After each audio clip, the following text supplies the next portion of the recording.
कोई शरीर का भाग दाग से मैं पीड़ित हो रहा हो, पूरा शरीर अगर बेकार भी हो रहा है तो उसके लिए भी एकांतेश्वर महादेव का स्मरण।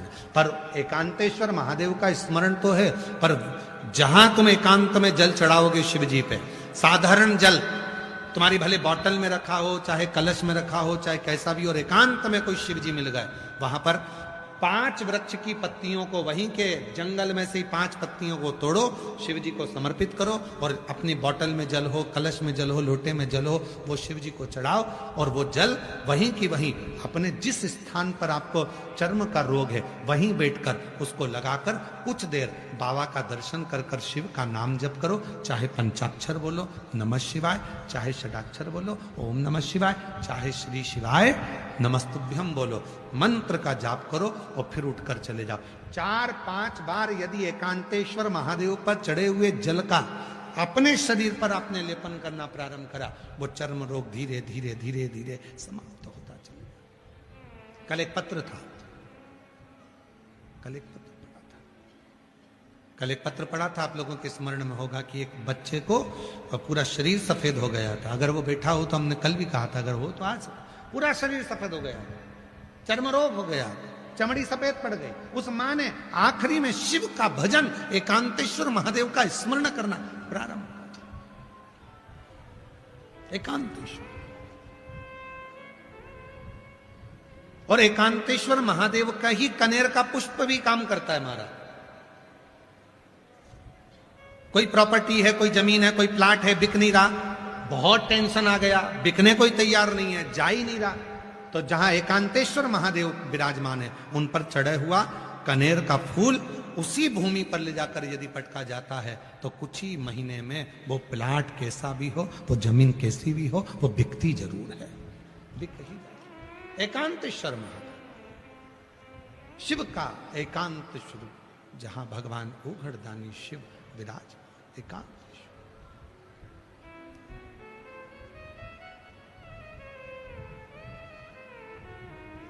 और मैंने तेरे ही भरोसे बाबा, तेरे ही भरोसे हवा बिच उड़ती जावांगी, बाबा डोर हत्तू चढ़ी कटी भोले मैं तेरी। उसी तरह कुंदकेश्वर महादेव का वर्णन आता है। कुंदकेश्वर महादेव जहां माता पार्वती ने कुंदुक का प्रहार करा और विदल और उत्पल दोनों असुर समाप्त हो जाते हैं, और वो कुंदुक जाकर भगवान शंकर को स्पर्श करता है और शिव जी का नाम कुंदकेश्वर हो जाता। क्या नाम पड़ गया? कुंदकेश्वर। ये कुंदकेश्वर पुरुषों के लिए भी, स्त्री के लिए भी, बेटों के लिए भी और बेटी के लिए भी, बुजुर्ग के लिए भी, माता और पिता के लिए भी बहुत काम करता है। यदि रजोधर्म से जुड़ी हुई कोई भी परेशानी होती है स्त्री के जीवन में,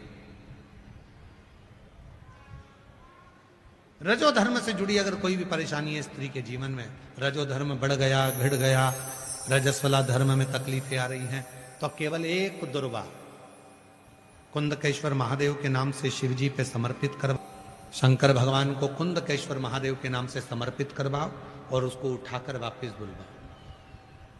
दोपहर का समय हो, सुबह नहीं, शाम नहीं, मध्य दोपहर के समय पर उस दुर्वा को चबा चबा कर खाइए, और उसके 15 से 20 मिनट बाद कुंदकेश्वर महादेव का नाम लेकर 3 बार आचमन कर लीजिए। रजो धर्म से जुड़ी हुई कैसी भी प्रॉब्लम होगी, रजस्वला धर्म से जुड़ी हुई कैसी भी समस्या हो, चाहे पेट का दर्द हो, चाहे कोई भी समस्या हो, कुंदकेश्वर महादेव के नाम से वो ठीक हो ही जाती है। दूसरी बार वो समस्या खड़ी ही नहीं होती। कुंदकेश्वर। उसी तरह पुरुषों के लिए भी कुंदकेश्वर महादेव का लीला का वर्णन किया गया। जब कई पुरुष लोग कहते हैं गैस अड़ गई है, यहाँ छाती में गैस फंस गई है, ऐसा लगता है यहाँ छाती में दर्द रहता है, ऐसा लगता है यहाँ फेफड़ों में दर्द रहता है, रात्रि को सो के उठते हैं तो ये चेस्ट दुखता रहता है। ऐसा पुरुष लोग कहते हैं कई बार कि छाती में दर्द रहता है, ये पीठ में यहां से यहां तक अकड़न रहती है, सो के उठो और यहाँ दर्द चालू हो जाता है। तो शिव महापुराण की कथा वर्णन करती है, एक कुंदकेश्वर महादेव के नाम से महाराज भगवान शंकर के ऊपर और वही चावल का दाना और बेलपत्र लाया जाए, चावल के दाने को सुबह, बेलपत्र को मध्य दोपहरी में चबा चबा कर खाया जाए और केवल 7 दिन अगर उसका सेवन कर लिया जाए कुंदकेश्वर महादेव के नाम से, फिर आप 15 दिन के बाद तो जान दो, अभी हम आने वाले हैं भीलवाड़ा में, वहां सूचना देना कि शरीर में आराम लगा कि नहीं लगा। कुंदकेश्वर महादेव, 2 महादेव का स्मरण, कल 2 देवियों का स्मरण करवाया था। कौन कौन सी देवी थी, जम के बोलो जरा। पहले नंबर पर अर्पणा, दूसरे नंबर पर तिलकेश्वरी। आज 2 महादेव का स्मरण करवाया, पहले नंबर पर एकांतेश्वर और दूसरे नंबर पर कुंदकेश्वर। कितनी कृपा कर। और यहां तक हम कहेंगे अगर बहुत ज्यादा रोग हो जाए, शरीर में बहुत बीमारी लग जाए, हम जीजियों से भी कहते हैं अगर चिड़चिड़ा प्रवृत्ति आ रही है, क्रोध आ रहा है, शरीर ठीक नहीं है, सिर में दर्द बना रहे, शरीर ठीक ना रहे, हाथ में एक बेलपत्री पकड़कर कुंदकेश्वराय नमः, कुंदकेश्वराय नमः, कुंदकेश्वर। भाई साहब, टेलर साहब दुकान खोल दी है, सफाई कर दी है, क्या क्या काटना है। अब वो दर्जी फोन पर बोला तू हाथ काट दे मैं गला काट दूंगा। अब जितने बस में बैठे थे सब उठ के भग गए। उन्होंने सोचा बताओ ये ना जाने किस किस का गला काटेगा, किस किस का हाथ काटेगा, क्या भरोसा है। पर वो दोनों अपनी बात कर रहे थे, वो अपनी बात में लगे हुए। तो किसी किसी के समझ में आ जाता है कि हाँ कुंदकेश्वर नाम से क्या फर्क पड़ता है, एकांतेश्वर महादेव के नाम से क्या फर्क पड़ता है, भगवान शंकर के पिपलेश्वर नाम से क्या फर्क पड़ता है, बटकेश्वर नाम से क्या फर्क पड़ता है। किसी किसी को जब जब समझ में आएगा तब तब जानेंगे कौन से नाम से क्या फर्क पड़ रहा है। सब नाम अलग है, सब नाम के सब भाव। और महाराज शंभु शरणे मांगू घड़ी रे घड़ी दुख का दया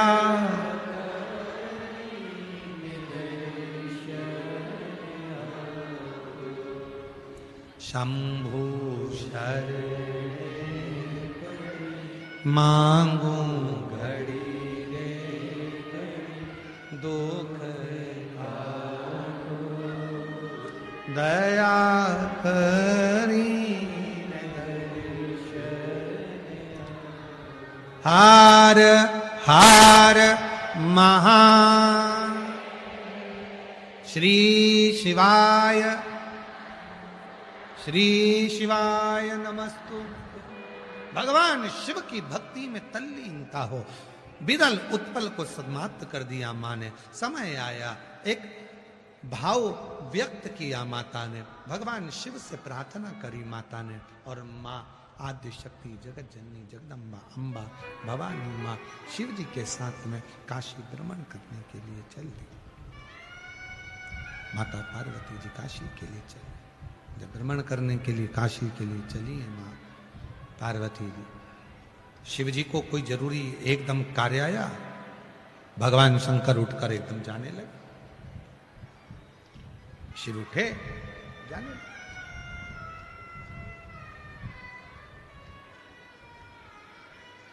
पार्वती जी ने कहा यदि आप चले जाएंगे,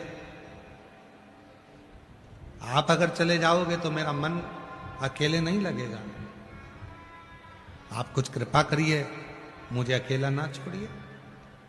शिव जी ने कहा पार्वती सुनो,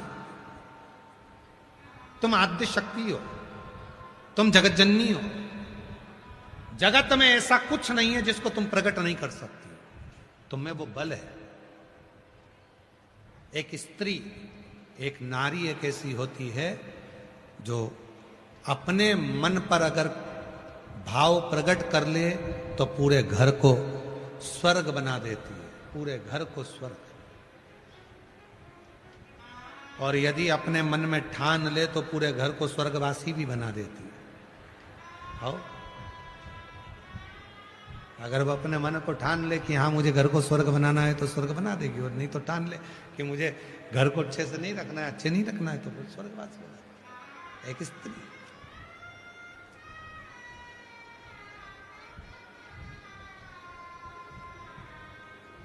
तुम क्या चाहती हो पार्वती? पार्वती जी कहती है मैं अकेली यहां नंदन वन में करूंगी, मुझे इस नंदन वन में अकेले नहीं रहना, मैं इस नंदन वन में अकेला नहीं रहना चाहती, इस नंदन वन में मैं अकेली नहीं रहना चाहती। शिव जी ने कहा तो अकेली मत रहिए। सामने अशोक का पेड़ था। मां जगत जननी जगदम्बा अम्बा पार्वती जी से कहा यदि तुम चाहती हो कि मैं अकेले नहीं रहना चाहती तो ये सामने अशोक का पेड़ है, तुम चाहो तो इस अशोक से, इस अशोक के वृक्ष का स्मरण कर कर आप इससे जो चाहो वो प्राप्त कर सकती हो। मां दुर्गा भवानी आद्य शक्ति जगत जननी बैठ गई, नेत्र बंद किया, नेत्र बंद कर कर मां जगत जननी जगदम्बा अम्बा ने, माता शक्ति ने, मां दुर्गा भवानी ने, मां आद्य शक्ति ने अपने नेत्र बंद कर कर शिव का स्मरण किया, भगवान शंकर का स्मरण कर कर मां आद्य शक्ति ने जब भगवान शिव का स्मरण कर कर अशोक के वृक्ष की ओर दृष्टि दी, जैसे ही दृष्टि दी तो उसी अशोक वृक्ष की मिट्टी से सामने से एक सुंदर सी कन्या प्रकट हो गई। सुंदर सी कन्या, वो आकर मां जगतजननी के गले से लग गई। शिव की लीला थी, शंकर भगवान को प्रकट करना था। और तुरंत जैसे ही वो कन्या गले से लग रही थी इतने में देवाधिदेव महादेव का प्राकट्य होता है। आ जाते हैं भगवान देवाधिदेव महादेव भगवान शिव। आकर पूछा ये कौन है? पार्वती जी ने कहा आपने कहा था मेरे एकांत को मिटाने के लिए मैंने इस कन्या को प्रकट किया। शिव जी ने उसका नाम अशोक सुंदरी रख दिया। क्या नाम रखा? अशोक सुंदरी। उसका नाम अशोक सुंदरी रख दिया। पार्वती जी ने कहा ये कन्या जिसको मैंने प्रकट किया है इसको कोई वर नहीं देंगे आप? शिव जी ने ब्रह्मदेव को प्रकट करा, भगवान विष्णु को आमंत्रित करा, इंद्र को बुलाया, गरुण को बुलाया, वरुण को बुलाया। 33 कोटि देवता उस नंदन वन में, उस काशी में एकत्रित हो गए। और नंदन वन की भूमि पर, काशी की भूमि पर सारे देवता प्रकट होकर उस अशोक सुंदरी को देखकर, उसकी सुंदरता को देखकर, उसके भोलेपन को देखकर, उसकी कोमलता को देखकर भगवान ब्रह्मा ने, भगवान विष्णु ने, भगवान शिव ने वर प्रदान कर दिया। हे शंकर, तुम्हारी ये पुत्री कहीं और नहीं तुम्हारे ही साथ रहेगी और हम वर देते हैं। सब देवताओं ने मिलकर वर दिया। जो शिव जी पे जल चढ़ेगा मां शक्ति जगत जननी के हाथ से निकलकर अशोक सुंदरी के पास पहुंचेगा। जैसे ही अशोक सुंदरी के पास वो जल पहुंचेगा, अशोक सुंदरी एक कन्या के भाव से अपने पिता से कहकर उसके दुखड़ों को समाप्त करवा देगी। वो अशोक सुंदरी, वो अशोक सुंदरी।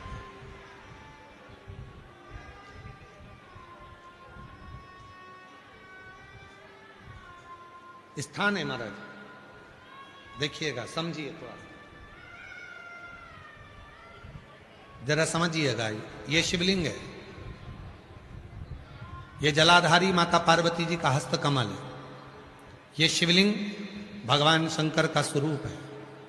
जो सामने जल बहता है उसके राइट का जो भाग है वो श्री गणेश जी महाराज हैं, लेफ्ट का जो भाग है वो श्री षडानंद कार्तिकेय हैं, और बीच में शिवलिंग के ठीक सामने एक मोटी सी लाइन होती है।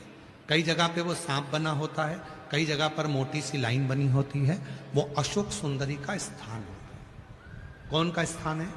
अशोक सुंदरी का स्थान। जब जीवन में बहुत कर्जा हो जाता है या धन की कमी पड़ने लगती है तो यही एक जब जीवन में बहुत कर्जा हो जाता है या धन की कमी पड़ने लगती है तो यही एक अशोक सुंदरी का स्थान ही एक ऐसा स्थान है जहां पर कुमकुम का लेपन कुमकुम कहते हैं रोली को, उस रोली का लेपन किया जाता है, उसी रोली को लाकर दरवाजे पर लगाया जाता है। प्रत्येक शुक्रवार, प्रत्येक सोमवार, प्रत्येक प्रदोष, प्रत्येक शिवरात्रि यदि इस अशोक सुंदरी वाली जगह पर कुमकुम का लेपन करा जाए, कुमकुम मतलब रोली, रोली का लेपन करा जाए और उसी रोली को दरवाजे पर लाकर लगाया जाए, तो भले दुकान नहीं चल रही हो, घर में पैसा नहीं टिक रहा हो, धीरे धीरे व्यापार चलना प्रारंभ होता है, धन आना प्रारंभ होता है। वो अशोक सुंदरी का स्थान, अशोक सुंदरी के स्थान। और जो अशोक सुंदरी है वो कोई साधारण कन्या नहीं है, साधारण नहीं है, वो जीवन का एक सुख देने वाली। कल आप लोग कथा में जब श्रवण करेंगे तो कल कथा में जब तारकासुर के बेटों का चरित्र सुनेंगे, तारकाक्ष, विदुमाली, कमलाक्षकी का चरित्र सुनेंगे, उसमें एक अशोक सुंदरी और अशोक सुंदरी के पति का स्मरण करेंगे, अशोक सुंदरी के कथाओं का प्रसंग का वर्णन करेंगे। ऐसा सुंदर प्रसंग यहां आता है। आज अशोक सुंदरी पर ही कथा को यहां विराम की ओर लेते हुए 2 दिन की कथा हो रहे हैं। कल कथा की शिवरात्रि रहेगी, कल कथा का समय यही 2 बजे से 5 बजे तक रहेगा और परसों कथा का विराम दिवस रहेगा, सुबह 8 बजे से 11 बजे तक कथा होगी। 2 दिन की कथा है। बाबा को शिवरात्रि के दिन दिल से कथा का भाव कहो, रात्रि विश्राम पंडाल का करो, सुबह कथा श्रवण करो और अपने गंतव्य की ओर जाओ, अपने जीवन को धन्य बनाओ।